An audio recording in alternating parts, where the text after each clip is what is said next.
Hope is a creative way to twist options into the ideas of our art that we listen to because, after all, things do suppress us, and we can't always imagine ourselves differently while carrying the weight of what has formed on our pages. Sometimes hope is our vague strength that pulls us along because we don't know how to keep moving.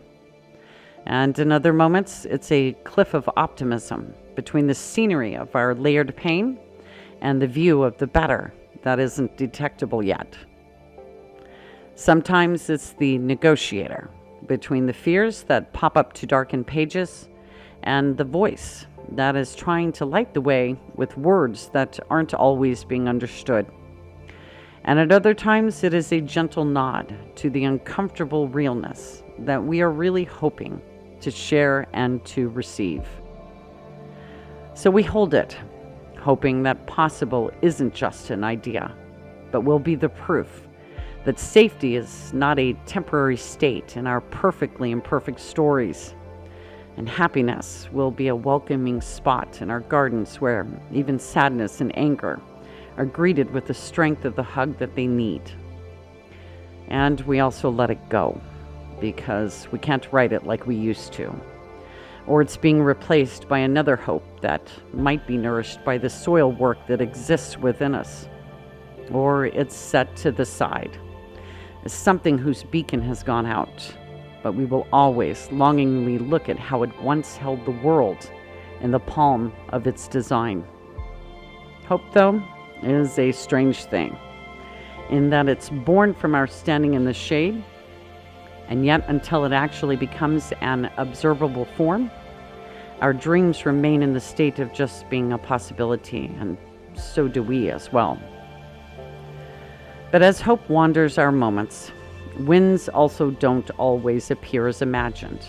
And when we look for specifics, the dark stays as a recognizable character that we grip, until we loosen our hands to connect with what unfolds instead of staying stuck in expectations.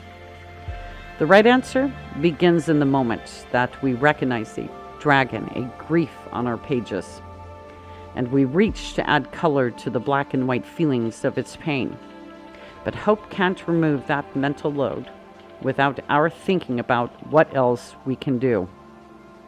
Some days, that target will be to simply acknowledge that the weather can be nice on the outside while it's storming on the inside. And that is enough, because that is our vague strength showing up. Sometimes it will be that the corners of our mouths turn up slightly as we practice breathing in the spot in our gardens where hugs aren't just for being happy.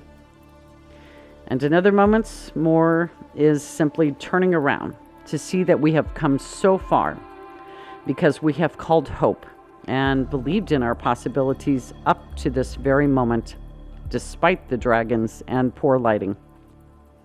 Hope is a perfectly imperfect word, and the task is to let its care of us dance through every moment, so that piece by piece, its structure is slowly nourished, because its purpose isn't to give us exact wins, but rather to help us find all right in the uncomfortable realness of our own art.